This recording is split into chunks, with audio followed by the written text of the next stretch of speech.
things. But could you give us a little bit of a health update? Yes, I'm going We got to a little bit of a scare over the last week or so. And forget the apologies, and I know you're going to spice it in and things like that. All right. Well, my cancer, of course, has begun to progress, but I have experienced a whole host of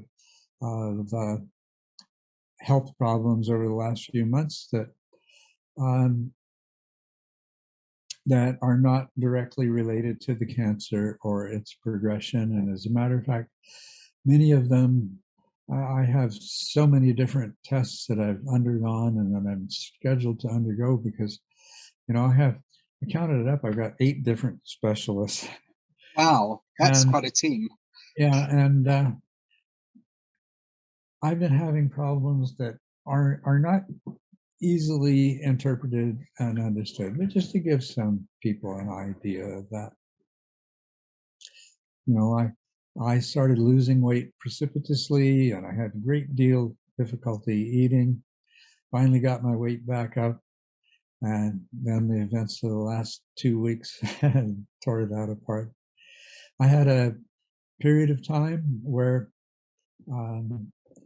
I was having a great deal of difficulty sleeping, and the reasons for that is I was also having a great deal of difficulty breathing. We still don't know what the reason for that is, but I would wake up every 10 or 15 minutes gasping for breath, and also having a great deal of difficulty swallowing, developing dry mouth. Just a lot of things have been happening that, I've got neurologists and oncologists and whateverists, trying to figure out what they're due to see if there's any way to treat them. But the most recent event was there's one of the tumors in my lung had gotten to be a suitable size to do a biopsy. And the point of a biopsy is to do genetic sequencing on the cancer cells and to see if there are any mutations that lend themselves to some of these wonderful new drugs that have been developed that target particular characteristics of cancer cells.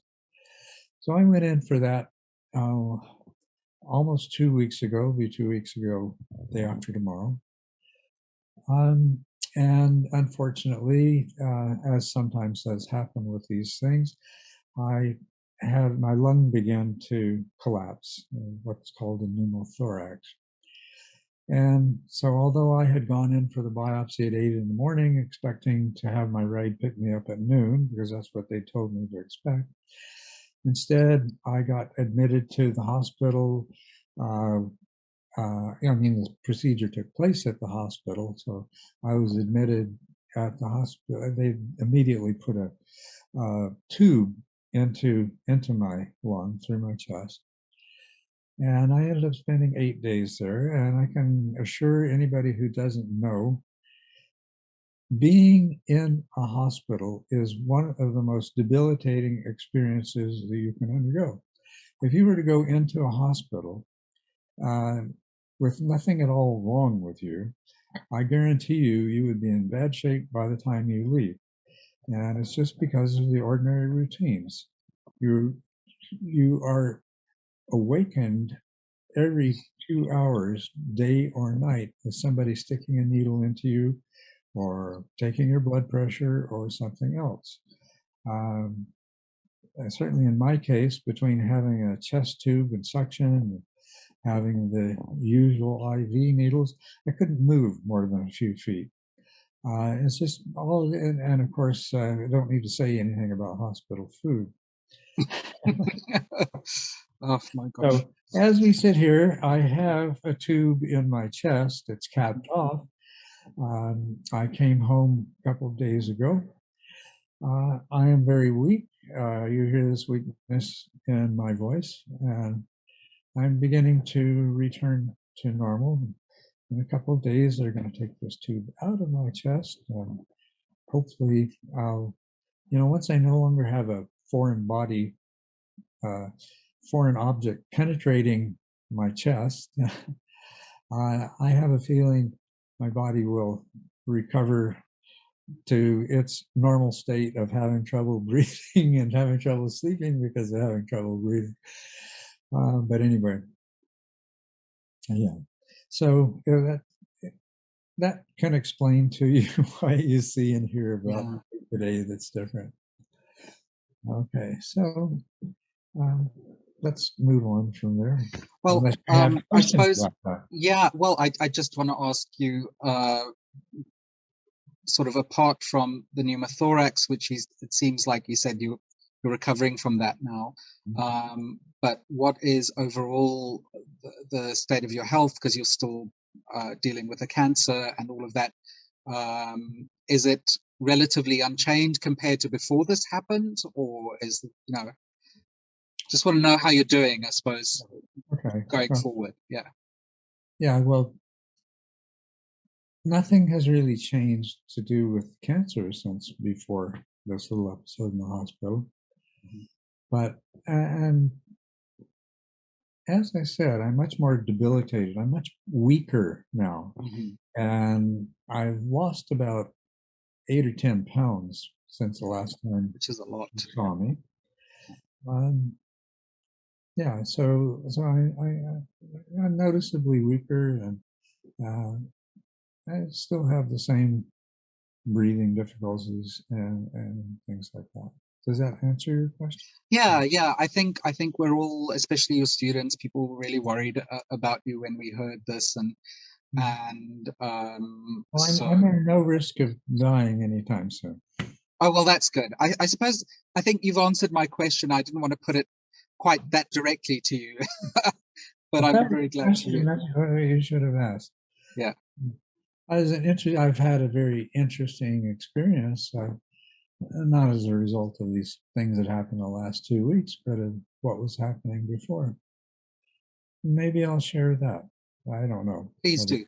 I'm interested in that. As I think we talked about earlier, whether we do it consciously or unconsciously, we create the meaning in our lives that gives us the will to keep on going. Life is never easy, and it certainly doesn't get easier as you get older.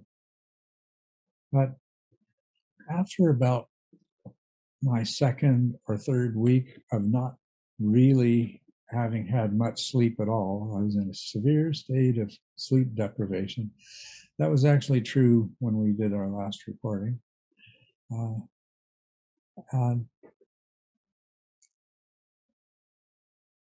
If you can imagine spending night after night, waking up every few minutes, gasping for air.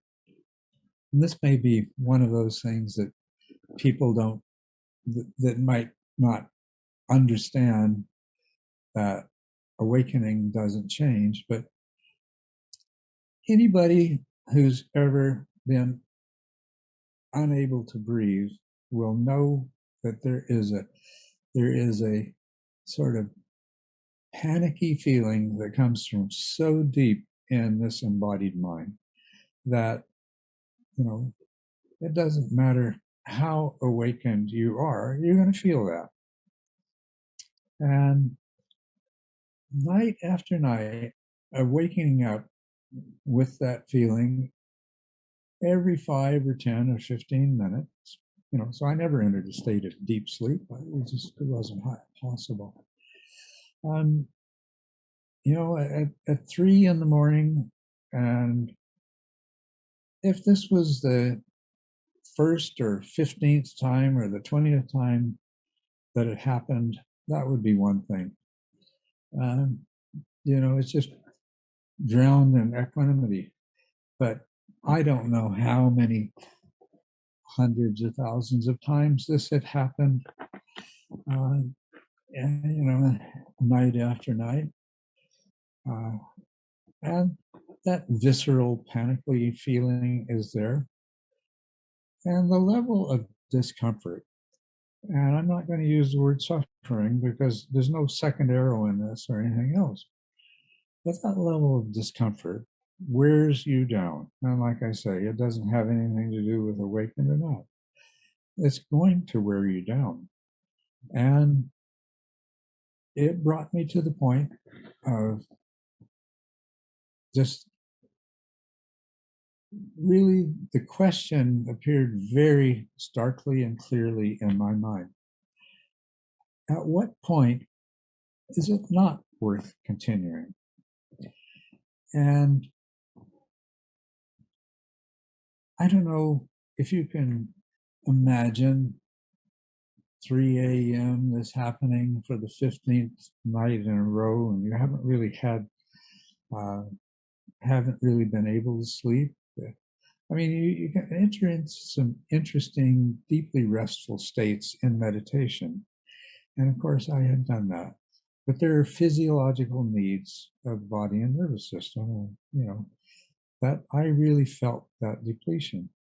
And so, if you can imagine, like I say, it's not the 15th or even the 50th time that this has occurred, and you drain more and more, and this question of, well, at what point do you say enough's enough? And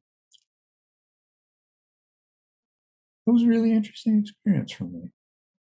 I learned a lot from just thinking about that and having it. So, I basically trained the power of Vipassana on that to investigate that.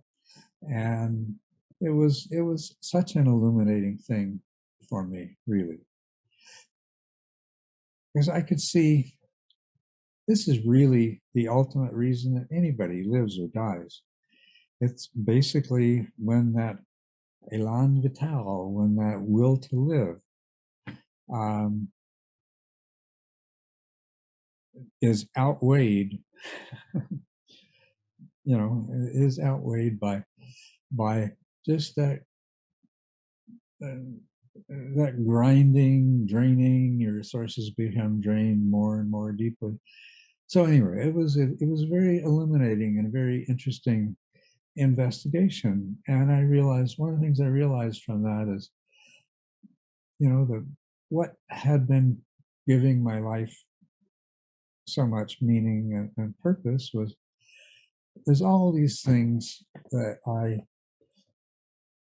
know and understand that I so very much, I see everywhere I look, I see people, they need to know these things. And even those people that know that and are pursuing that, their minds are so filled with misperceptions. And what I really want to do, and really what's keeping me alive, is I want to share as much as I have learned and I know with all of these people. I would love for enough people to be able to grasp this. We might change the kinds of insane things that we do as a society. I realize anyway, what I realized is I had the experience of, having to say, well, what if it's totally obvious that I'm not going to succeed in the form that I had hoped to? Not that I'm necessarily attached to how much I'm able to transmit, but what if it becomes obvious that it's not going to be, for example, suppose it becomes obvious that I probably only have 2 or 3 weeks and that I'm not going to have the mental clarity and the physical stamina to do much in those few weeks. I realized I needed some more short-term and immediate reasons for continuing on through each trying night and getting up in the morning to meet the world with the same enthusiasm that I always have. That having these kind of long-term goals that might very quickly become attainable was not sufficient. And well, so I've decided to do a lot of things like what we're commencing today with these interviews, and I think it'd be wonderful, Juno, if we could do more of these more often, and if I know it's time consuming and challenging because you're not an audio tech, but audio video tech, even get somebody to help you. This is a vehicle for me to begin sharing some of the things that I learned. Yeah. And some of the books that I'm working on, I started fashioning some of the chapters into essays that I can just post on the internet. And I've been such a loner, and with the pandemic and all of that isolation, my personal isolation has become very extreme, to the extent that one of those bleak nights when I realized I may need to go to an emergency room, I realized I didn't know anybody in the entire Tucson metropolitan area that I could call on, and that I would, I'd have to dial 911 and get an ambulance. My concerns and compassion for people in general, I really need to have people in my life that I feel the same concern and love and compassion for. That's one of the kind of things that, it's very easy. We haven't really talked about what awakening means, but it's very easy for someone who has a certain degree of liberation and freedom to ignore all of that and to not have that. In my case, to let it all fall away without even noticing. But it's also not honoring if we do that, we're not honoring our humanity. We're really not honoring those people who would like to be close to us.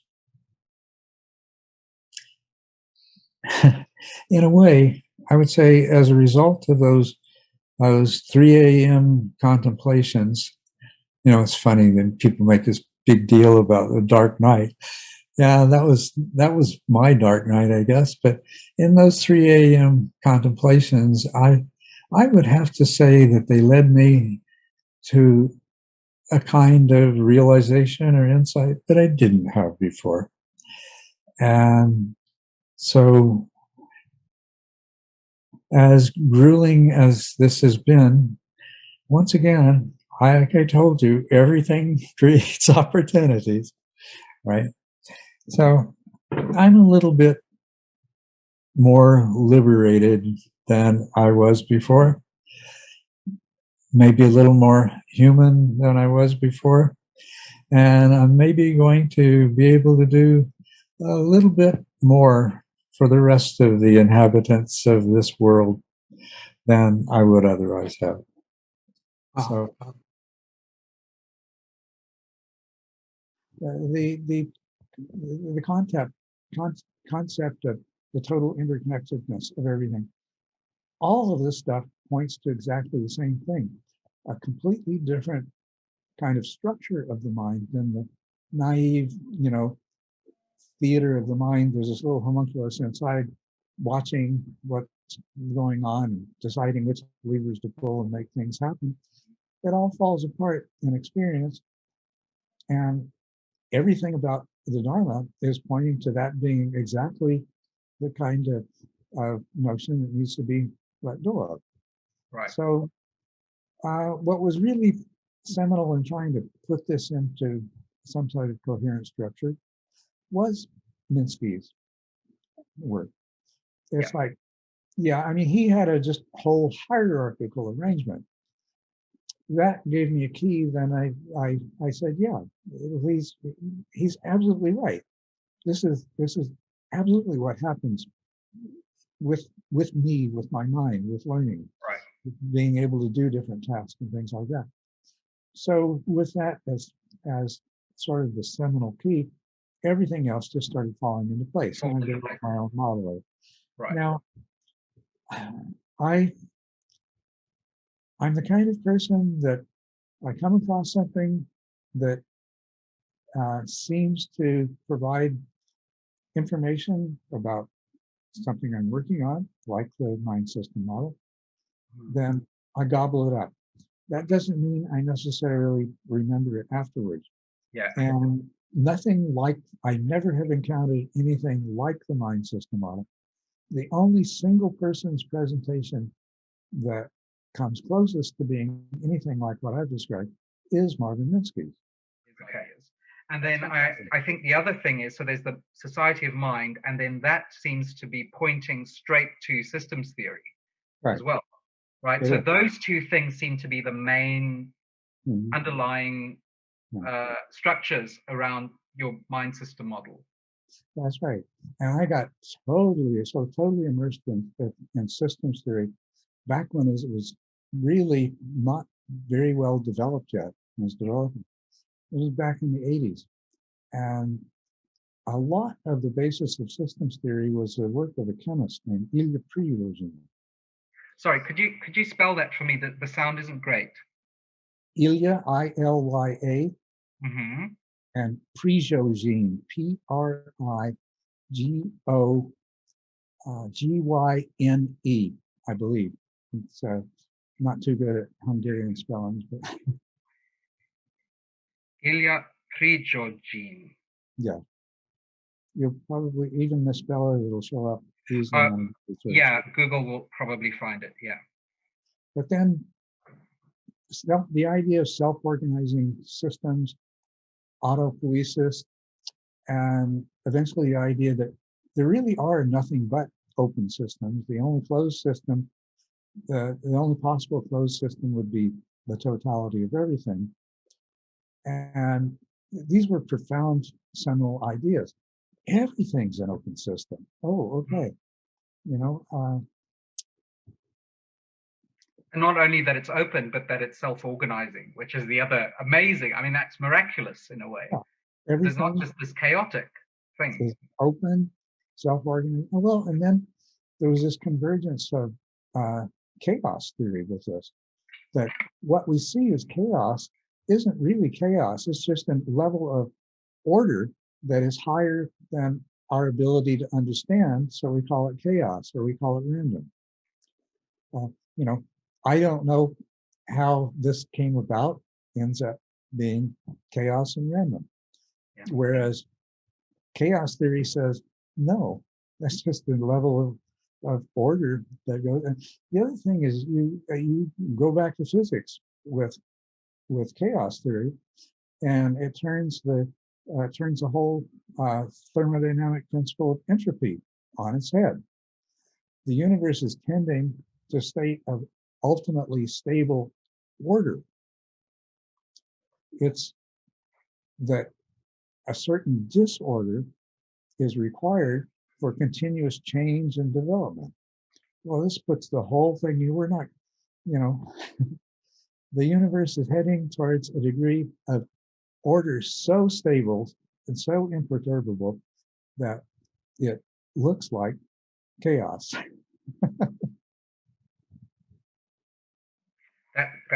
That's really helpful.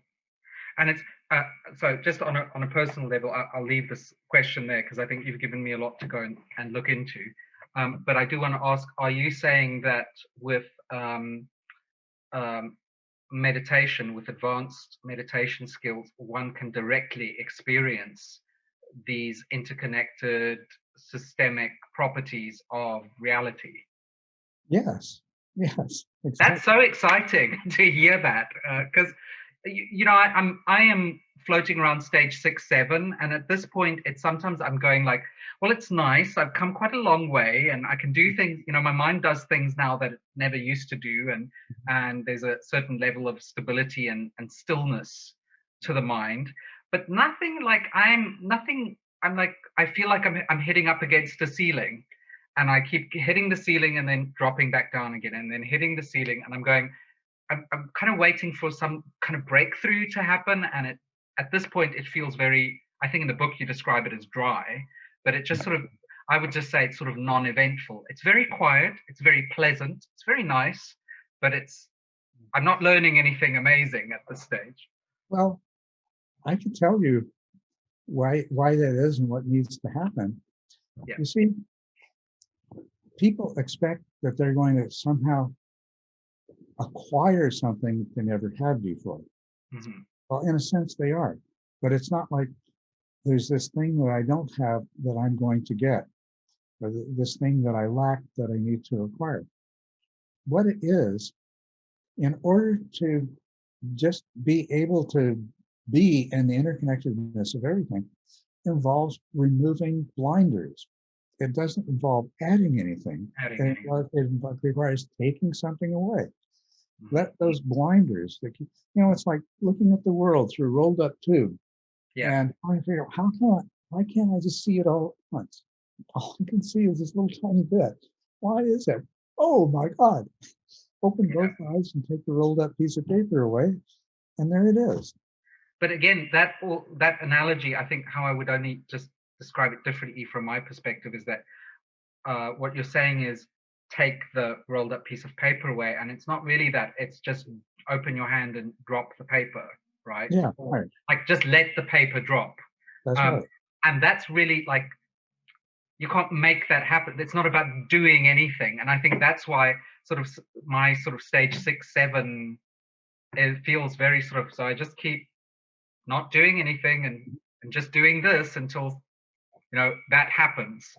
That's right. It's a very Zen sort of thing. You keep trying to solve the koan. You keep sitting there staring at the wall until finally your mind stops trying to figure it out in the sense of coming up with concepts and things like that. Boom. Well, it's right there. It's always been there. Mm.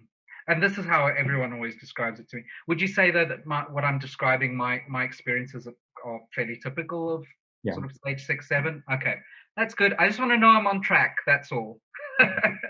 Well, one of the things that you're recognizing is that in every process of this nature, there's going to be a stage 6, 7. I mean, I describe stage 6 and 7 in terms of meditative development. Mm-hmm. In terms of insight and awakening, there is a stage 1. There is a stage 2. There is a stage 3. There's a stage 6, 7. There's a stage 8, 9. In terms of everything. And well, that's even true. I mean, talk about the system's way of looking at things. Instead of looking at the 10 stages as linear, just look at them as recursive. What you're going to find with every new stage and with every new practice within a stage, you go back to stage 1. Yeah. You're not going to be able to do it. There's going to be a resistance to do it. Your mind's going to want to do something else, or your mind's going to either want to go to sleep or be distracted. You start doing the body scan at stage 5, and you're going to begin the body scan at stage 1, and then you're going to go through stage 2 of body scan and so forth. You decide to be mindful in daily life. You're going to be at stage 1. You're going to get up in the morning and say, I'm going to be mindful today. And you're going to be finishing your supper and realize, I haven't been mindful for a moment today. Right. Yeah. No, I think that's a really helpful way to look at it, because there is this development within development that's taking place, and if you just, because every time let's take the idea of expectation, right?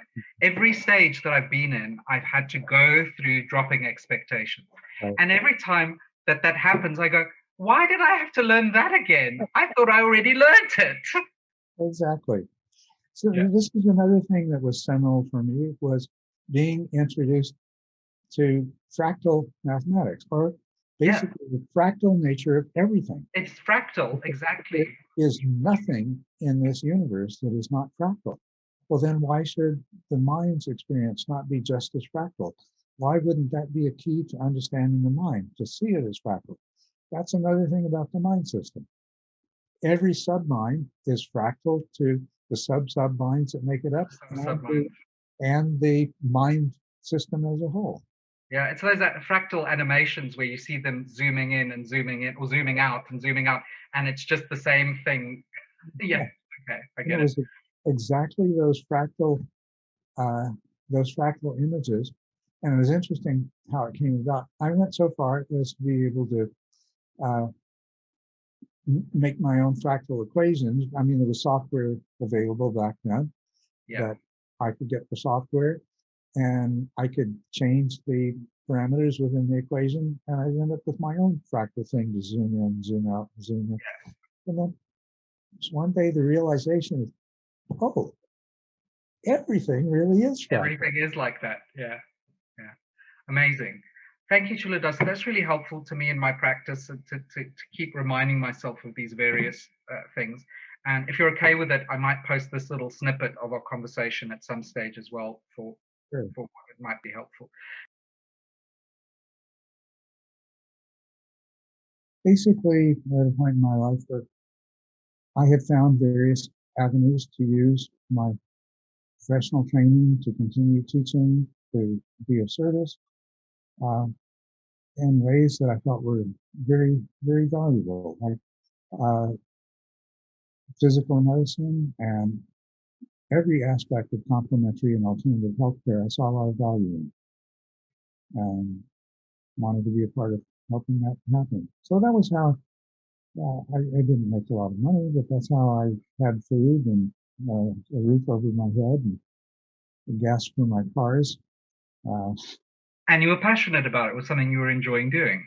Right, that's right. I was.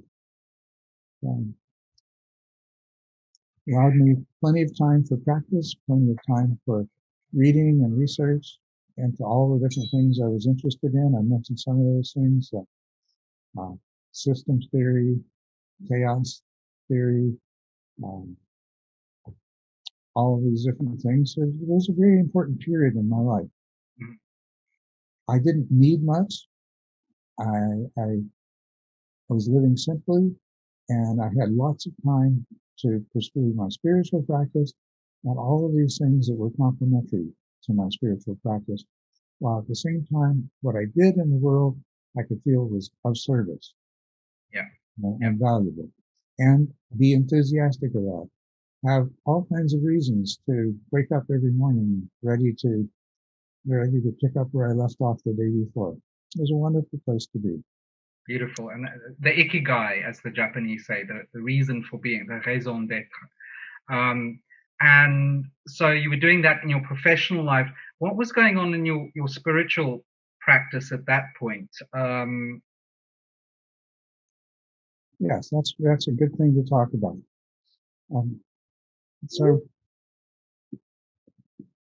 Well, my spiritual practice had been steadily expanding, bearing fruits ever since I came out of a year-long retreat in the mountains with my wife and son. And then I think I mentioned that in that period when I had the bookstore in Calgary, there were many members of the Sangha I had become part of in Winnipeg who came to live in Calgary, including my teacher, Jody Dama, and his personal assistant. I won't mention him by name without his permission, but yeah. So my spiritual practice continued to deepen, continued to become more satisfying and fulfilling. It was for me, there weren't the kind of guidelines that I've been able to provide. There weren't the kind of teachers that people are used to now. There weren't the Shins and Youngs. There weren't any of these people around. There were very few teachers. The only lineage that I knew of and was familiar with was Namgyal, Kangananda, Jodi Dama. There were other things that we looked into. There was a Nichiren temple that was set up in Calgary. That was interesting to explore. Same thing happened later in Vancouver. After I moved to Vancouver, things continued the same way. And after going back to Asia for a while, Jody ended up living in Vancouver together with his assistant. There were a number of people, some of which had completed 2-year retreats with Kangananda at that point, who ended up being in Vancouver. So it was a wonderful group of Kalyana meters to interact with, and my practice continued to deepen. Well, some of the interesting things that happened. In 1982, I felt like I was just on the verge of, attaining stream entry. And at this point, I had a girlfriend. We were living in we rented a beautiful house that was near English Bay, a beautiful neighborhood. Sorry, I'm just trying to get the timeline straight. So 1982, was this before or after Calgary, or? It was after Calgary. 1980 is when I moved from Calgary to Vancouver. Okay, Yeah. From Calgary to Vancouver. And what at this stage, your wife and son, you were not with them anymore? Well, the thing is, I wasn't going to lose this son. At that point, I didn't know what was happening to my wife, which later became apparent. She developed severe schizophrenia. But anyway, the relationship had started unraveling. Mm-hmm. I became more and more confused. I didn't understand what was happening with her. I misinterpreted it. I overreacted and things like that. By the time we made the move to Vancouver, I was living separately from her, but maintaining continuous contact with her and my son. As a matter of fact, I just spoke of living in a house in Kitsilano, near just a block away from the beach at English Bay. Right. And in that house, there was a suite in the basement. And my wife lived there, and she lived there with her new boyfriend in the basement. So my son was living in the same house with me. It was wonderful. Later, when she became a student at UBC, I still continued to have contact with her. Jumping ahead in time, still later, she and her boyfriend living less than a block away from where Nancy and I live. And my son just went back and forth between both homes right through till when he graduated from high school. It was wonderful. That sounds okay. So sorry to get into those details. I'm just trying to get the timeline right. So let's jump back. So it's 1982.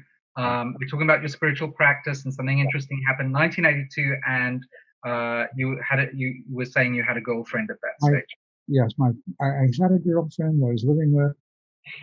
At this point, I think yes, Sharon and her boyfriend had been gone for a while. They were living in student housing at UBC. Well, actually, no, that's not quite. It doesn't matter. The details of her life aren't important. Anyway, in my spiritual practice, I was at a point where I really felt, what was stream entry? I was trying to figure out just the way everybody's trying to figure it out right now. And I felt like I was really close to it. There've been other times when I thought that I was close to it and later realized that, it was just one of these, you have what I now call an insight experience, and your mind wants to make it into more than what it is. And so I've learned from those. This time I feel like I'm really close to something. At that point, my girlfriend decided to break up with me. I won't go into the details of that, but it happened in a way that was particularly devastating to me. Okay. And I went into a funk. It was just about the same time that the project with health promotion, disease prevention division, when that fell apart. So I went into a funk, broke up with my girlfriend. This wonderful project that I've been working on fell apart. So a couple of things, my practice fell apart. You know how that is. Oh yeah. I'd sit down to practice, my mind would churn over, this happened, that happened, all this sort of stuff. And so then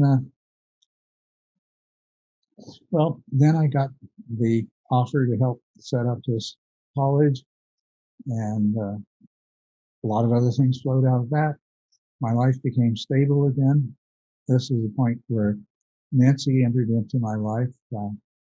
We more or less went out together, sort of, kind of, for several years before we ended up living together.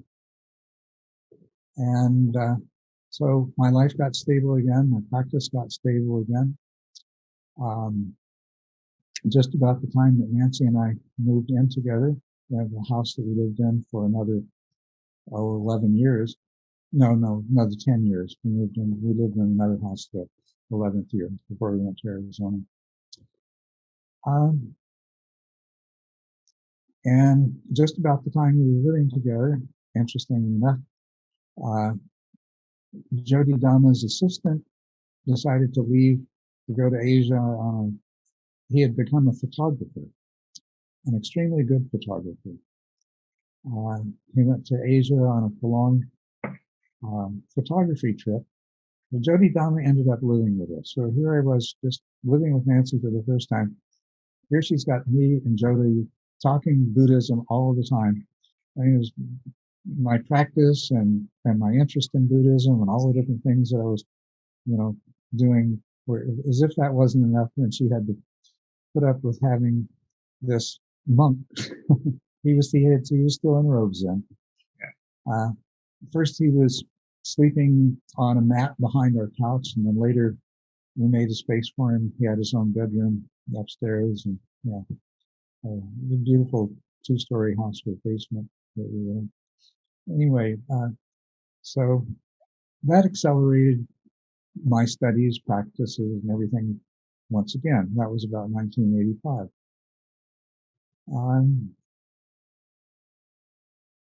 Well, without going into details, my practice had its ups and downs.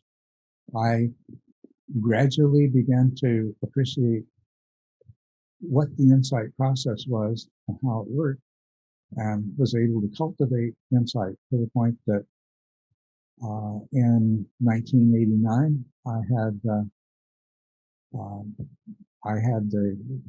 what I long since became totally certain was what's referred to as first path, extreme truth.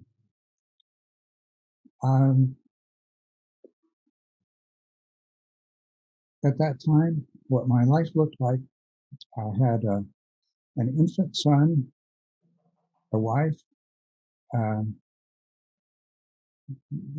think now Charles, my oldest son, had not yet moved into the basement and had his own apartment there. There was an apartment in the basement suite.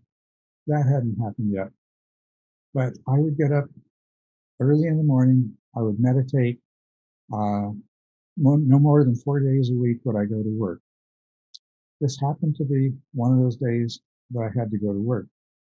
I did my meditation, had this very, very powerful, profound experience.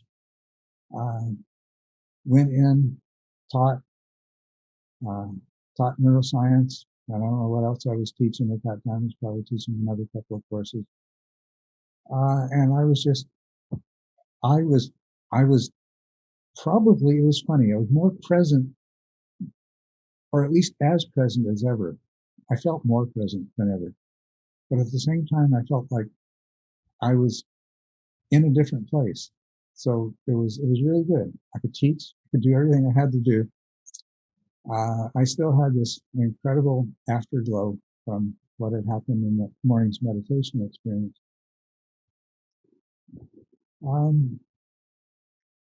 Culadasa, are you okay with us rewinding a little bit, because you can't expect me to just gloss over all this. I mean, this is wonderful. So 1982 to 1989, your practice was steadily deepening. You had Jodi Dhamma living with you, and your life was more stable. Now, one of the things that I think would be helpful for people is you said that your practice went through its ups and downs. Can you explain? Because I think a lot of people those downs can be very demoralizing, and the ups can be very inspiring, but the fluctuation can be very frustrating. So could you perhaps just talk about what you mean by ups and downs, and then definitely I want to hear in more detail about this amazing stream entry experience, this powerful experience. Well, ups and downs in terms of, well, it was the way my practice had always been. The ups and downs took a lot of different forms. Oh, excuse me for a moment. You need to take that. I'm just going to pop out as well. I just blocked it. Okay. So, yes, so my practice had different kinds of ups and downs. Now, this was a period where, like I say, it had come together well enough that before life events intervened, I felt like I could have achieved stream entry in 1982. The ups and downs from that point were those, remember, I was finding my way. I had no TMI to follow.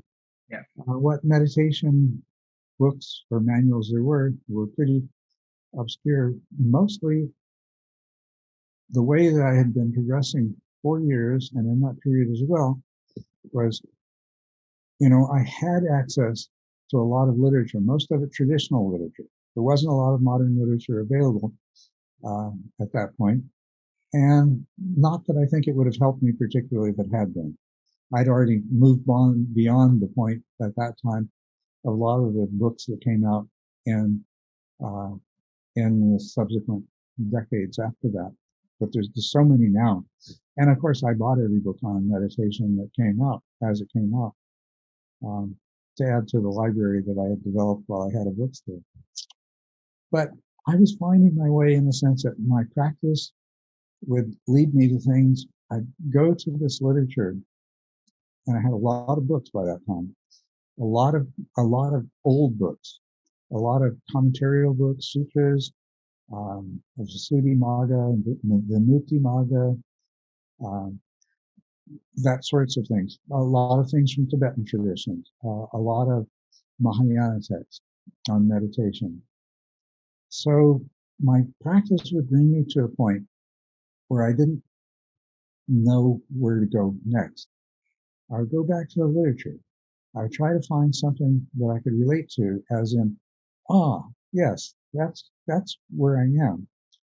And I would read that with a kind of understanding. Usually it was things that I'd read before, and it's like, I don't know what they're talking about. Now it was like, oh, okay, I do know what this is.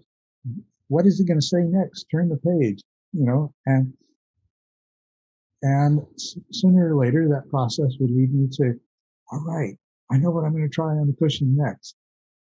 Those were the ups, and then I would try these things or a combination of things, and I would be in this period of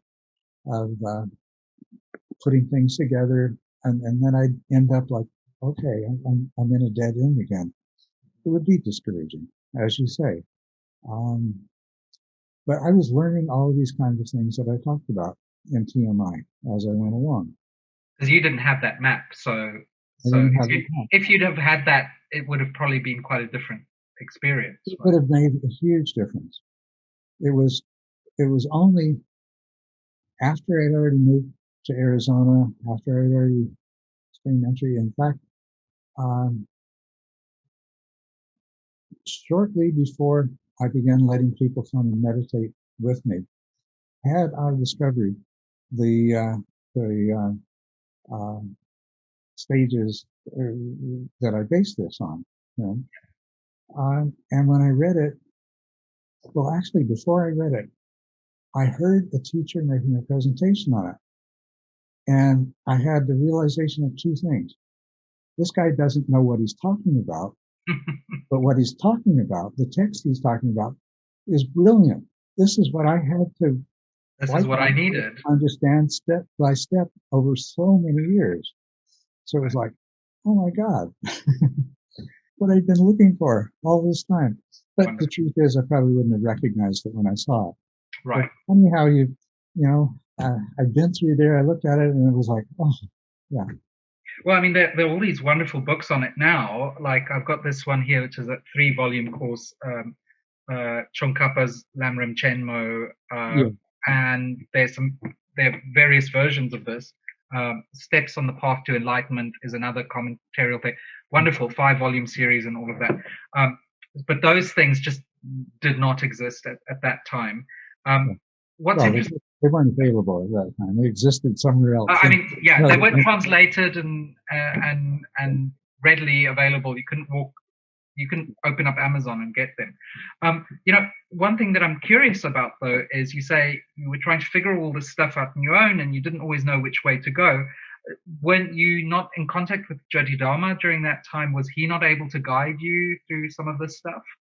Well, I wasn't in as continuous contact with Jyotidharma. There was, after he stopped living with us, that was this sort of golden period for me. Probably a trial for Nancy. I'm sure it was a trial for Nancy. But he ended up disrobing, and we spent less time together. There were a lot of changes in his life. But I still had access to him. He still was helpful to me. Yeah. Yeah. But I was really at a point in a kind of practice that had evolved that, I was borrowing from many different traditions. Yeah. Jyoti had originally encouraged me to go beyond any particular tradition. And he did that himself. He explored many different traditions. He would spend most of his days reading and writing copious notes in notebooks and the margins of books and things like this. But I didn't.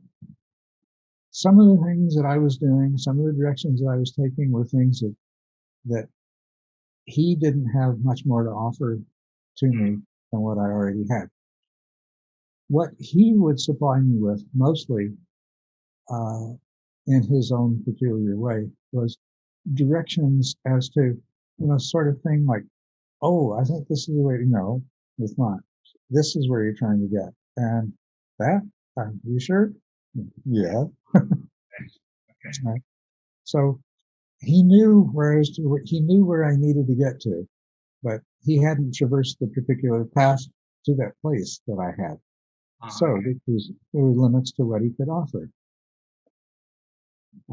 And he hadn't done what I subsequently did many years later, was to put all this together so that I had this model of no matter what path you're on, this is how it all fits together, and this is the sequence. I didn't have that at that time. He didn't have that. All he knew is he'd followed a different path, and this is where he was, so he could share that, which was great. It was like a North Star. Okay. It was like a compass. Okay, if I'm heading there, it's not. So all the same ups and downs that you have had and the other people have had, except that I didn't have someone to normalize my experience. I didn't have someone to make it all right, to be stuck, things like that. Well, no, I had somebody to make it all right, be stuck, but they couldn't offer me a framework. Yeah. And all of that stuff has been just so useful in my discussions with you, where you just go, yeah, that's fine, that happens, and the normalization and just the encouragement to keep going. Right. Those two parts, I think, are just so essential from a teacher or a text or whatever you're using. And then the other part is having that map to follow, so that you still have to figure a lot of stuff out on your own. You still have to recognize the landmarks yourself, but at least you know what, more or less, what it is you're looking for. That's right. Absolutely. And I did have that. That didn't change the fact that there were times that I just got so discouraged I quit practicing for a while. But so why were you practicing? What were you thinking was going to happen? Or what was it that you were was it still this? It was still this. I need the answers to the bigger questions in life, or was it? I'm Well, just going to go as far as this can go. my questions had matured considerably. Yeah. Because of the insight experiences I had and the degree of insight that I developed. Matter of fact, I'm not going to do it here, but in the future, I plan to stop using that term insight and just refer to it as wisdom. Mm-hmm. Because it's much more appropriate. But anyway, the degree of insight that I had developed on the way to stream entry, I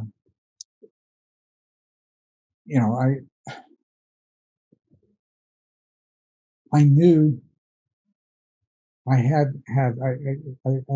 don't want to use the wrong words here. I knew I had a direction. I knew it was possible. I just hadn't necessarily found the way. Okay. I still reacted emotionally. I still got discouraged. I still would quit practicing for periods of time, but something that always, it was limited periods of time, something that always bring me back. I know I've been through this before, and those times would become less and less. As a matter of fact, it became more that instead of stopping practicing, I'd do some different kind of practice for a while. So that's something I just want to ask you about, though, because we did say in another conversation, you said that you were pretty consistent in your practice, and that even if you only could spend 15 minutes a day, you always did something. So when you say you stopped practicing, do you mean there were times that you were so discouraged you just didn't meditate at all, or you just put books to the side and said, I'm going to, I don't know, go out and have a beer or whatever? Oh, yes. When I said my practice was consistent, two things. In general, it was. There were interruptions, but they weren't long. The other thing is, as I say, as time went by, the interruptions took the form of doing different kinds of practices, or perhaps spending more time, less time actually sitting in meditation and more time reading, thinking, trying to figure out, what is happening in my mind? What is happening when I sit down on the cushion and cross my legs? Why am I stuck? So that too, I would regard as, from what I'm saying now to you, that yes, that was an interruption in my practice. It was a totally necessary interruption. I didn't stop meditating. But periods where I would stop meditating. But when I was saying my practice was consistent, it was consistent with short periods where my practice would diminish or even stop for a while. So that's a normal kind. Except that if you've got the guidance and if you've got a teacher, if you can skip those interruptions, it's much better. Much better. An interruption like that, you have to do a lot of work to get back. And you just said something so important there, Culadasa, that I'm finding more and more in my own practice, which is that those periods of contemplation about what's actually going on, and just studying and going and just sort of thinking about things, like, oh, what's this? What was that experience? And where is this heading? And then picking up another book and flipping through it. And I'm just finding that is part of practice as well. And I didn't realize it until you just said that's totally normal. Like, your practice is not just on the cushion. It's not just being mindful for the day. It's the times when you say, hey, there's an interesting book on Zen, which is what happens to me, like what happened to me recently. And I start reading through that. And there are little bits here and there that I pick up that I go, okay, that fits in with my practice or some of my experiences. That's right. I'm glad we have this conversation. I'm glad I could share that with you and potentially with others.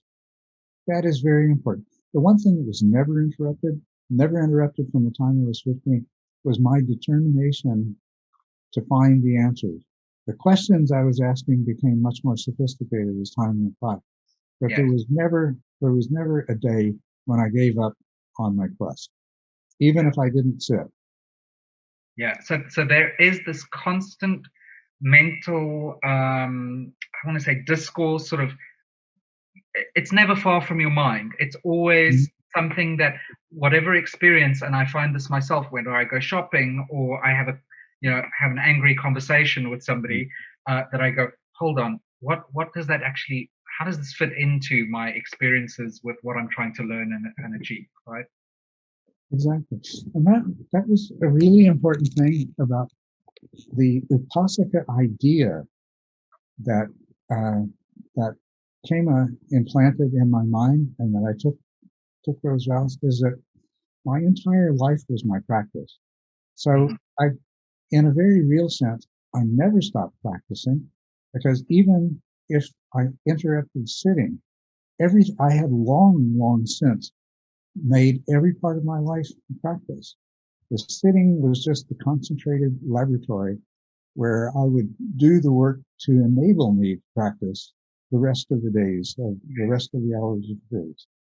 I'm so glad that we've actually said that very explicitly, because it's often hinted at and pointed to, but it's never really laid out. But hold on, because people, it's often in many books you see people saying your life must become your practice, but they don't really say what that means. And I think for me, that's kind of a little light bulb moment for me when you said all of this. I said, well, that is what's happening. Everything seems, I'm always looking at whatever's happening with me and thinking, how does this reflect on what I'm learning in my practice and in books and in other things? Yeah. It's that, and you talked about this before, that you really wanted to unify everything in your life around this practice. Total commitment. And when somebody takes vows to become a monastic, they're making a commitment. A lay person taking Vipassana vows is making that same commitment. This is what their life is going to be all about. There aren't going to be any exceptions. There's not going to be any corners, that it doesn't penetrate into. I mean, not that you can take your vows and then for the next day, I mean, you have to work at this a little bit, but it's an aspiration, right? It's an aspiration, and it doesn't take very long before it starts to be realized. It penetrates more and more into every aspect of your life. And that's what I think, what you're talking about. People have tried to communicate in many different ways. Yeah. That's what people are really trying to get at when say, practice like your hair is on fire. They don't mean get all frantic and agitated. They mean when your hair is on fire, you don't take a break from trying to put the fire out to do something else. You want to solve this problem. Yeah. And so even when you do decide, oh, well, I'm going to go and have a beer tonight, I'm not going to practice, I'm going to go out with my friends and have a beer.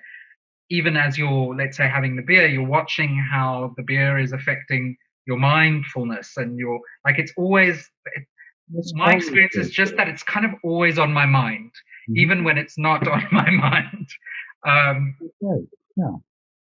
even if at that point I'm not thinking about it, later on when I come home and the next day, let's say I have the hangover or whatever, I don't drink, but next day you have the hangover, then you think back on what happened the night before and you try and fit it into this evolving model of reality that you're trying to reconstruct. This is what bringing your practice into your daily life means. The more you do that, the more inevitable it becomes that you will do that. Yeah.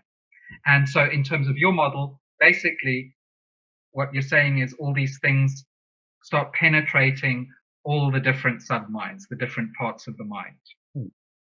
Like, for example, I know you're on Reddit. So many of those people there, when I have bothered to read it, it's just so evident that they compartmentalize. The practice is one thing. This happens over here at this time. And the rest of my life is over here. And, never the twain shall meet, right? Well, I think the only way to really successfully practice as a layperson and hope to get somewhere, in one lifetime, is to bring your practice into your life as soon as your practice makes that possible. Now, that does require a certain, a certain amount of, you have to develop the ability to reasonably control movements of attention. You really have to have developed an expanded awareness. Until you do that, you cannot effectively bring your practice into your daily life. But that can happen pretty early on, especially if you've got somebody encouraging you to do that. And so this is the other thing that you also start, and you and I discussed this a little bit before we started recording, but you start avoiding things that upset your mind system, so that when you sit down on the cushion, you have less to process before you actually. So in other words, I'll use myself as an example. I try to stay out of, polarizing discussions and things with people. That first of all, it has less interest, it has less pull to me. But secondly, when I am involved, I try and get out of it as quickly as possible, because I realize that that's going to have a deleterious effect on my practice. That's a very necessary thing to do up to a certain point. But as soon as you're able, you need to start embracing those things. If something agitates your mind, mm-hmm. and when you reach the point that you can deal with the agitation in a more objective way, mm-hmm. you should begin to do so. To continue to avoid it is a lost opportunity. Right. So you're trying to stretch. To use the window of tolerance model. You're trying to stretch your the strength of your mindfulness and what you can then go into those situations and not get caught up in them in the way that you used to. Exactly. You have to do that. You have to develop that muscle, that ability. And of course, it requires judgment and skill. You get to know, okay, well, that was more than I could handle. I ended up spending most of my sit, in papancha. Mm-hmm. So I'm not ready for that yet. Could you define that for people, the papancha, that particular term? It's something that you've spoken about more recently in some of our teacher training classes, but I think it'd be helpful for people that don't know it. Yes, that's all this fabrication of stories and nonsense and everything else. Talking to yourself, talking in circles, making something out of nothing. Our minds do it all of the time. Yeah. It means, the meaning of it is something like elaboration. Proliferation. An emotion or a reaction to something negative or positive, or a concern, and then it just starts this elaboration, and the more momentum it gains, the harder it becomes to stop. So like a practical example might be, so just basically, I think what you're saying is getting caught up in stories and then continuing to tell those stories in our mind and elaborate on them and add more and more chapters to them. And okay, so for example, let's say you're worried about are you going to be able to pay your rent next month? Yeah. And then you start going on and saying, oh my God, if I can't pay my rent, then I'm going to lose my house, and then I'm going to be sitting on the street, and oh my God, I'm going to be cold, I'm going to freeze to death, and it's COVID-19, and so you start going all of that, when actually all you really need to focus on is, I need to pay my rent, and let's focus on getting that done, not all the other what ifs afterwards. But even that can be papancha. If you start thinking about, well, how is it I'm going to pay my rent? If I don't quite have enough money, what am I going to do? Can I talk to my landlord? Blah, blah, all this other stuff. Can I get that's papancha too. What you want to get to is a place where you say, okay, I've got to find a way to pay my rent. So what I need is a nice, fresh, clear mind. So I'm going to meditate. And then when I have a nice, fresh, clear mind, then I will figure out what is the best thing for me to do today that's going to lead to me either being able to pay my rent or being given some extra time. Beautiful. Okay, so I think what you're saying is you're not saying don't plan for things and don't try and solve problems. It's just approach them with the best possible state of mind where you can really just face what you need to do, rather than getting caught up in all the emotions and the thoughts and things around it. And one of the best ways to do that, and I say this from personal experience, is to say, well, I'm going to sit for an hour, and then I'll worry about that. And then when you do get to that point where you then do worry about it, it's not really worry. It is just that thoughtful planning. Yeah, we could make a distinction. Say the pancha is elaboration. We can make a distinction. There is pointless elaboration and there is useful elaboration. Thinking about things, figuring things out, is always a kind of elaboration. Mm-hmm. But letting go of useless, self-driven elaboration and trying to combine that process of thinking about and problem solving to where it's most practically useful and it's not a waste of your time and mental energy. That is useful elaboration. That is where you're putting the papancha to work. It's still a kind of papancha. What you eventually do is you learn to hold these things very lightly. Mm-hmm. You still try to figure out how to pay your rent, and you'll still try to figure out what the best thing is to do if you don't have enough money. But you'll hold that lightly. You won't become attached to, well, this is my plan, and then 2 days later, there's a flaw in your plan or something happens that prevents it just falling apart because of it. Because you always held that plan really lightly anyway. You got as far as, okay, well, this is a plan, and you let go and you start trying to implement the plan. You come to an obstacle, instead of launching into a whole other round of papancha, it's like you engage in a limited amount of useful thinking, and when you feel like you've got something reasonable to work with, you let it go, and you work towards that end. But you don't react in such a negative way if you reach an obstacle. It doesn't do any good to try to get a head start on a disaster that may never happen. What a great way to put that.